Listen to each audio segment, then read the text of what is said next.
Hey there, pioneers! Here's how to get the power cell terminal easily in Subnautica 2. If you're wondering how to recharge the power cells used by your tadpole, then you'll need to unlock the power cell terminal blueprint first.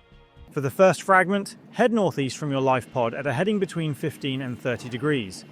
It'll be in the place called Camp 1. Once you find the upper structure beside this plateau with the storage chest, look for a power cell terminal resting on a torn-off hatch. Pull out your scanner and scan it to obtain the first fragment. For the second and final fragment, start from the location of the first one and head straight east. You'll eventually come across this wreckage, swim underneath it and look for the cargo bay entrance. Enter through the opening and continue facing east. Attached to the wall inside, you'll find another power cell terminal fragment. Scan it to complete the blueprint. Once you've unlocked the schematic, return to your base and use your habitat builder. You'll find the power cell terminal under the interior facility section. Build one in your base and you'll be able to recharge depleted power cells whenever you need them.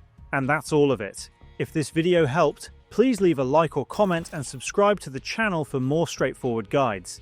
Thanks for stopping by, and see you in the next side quest.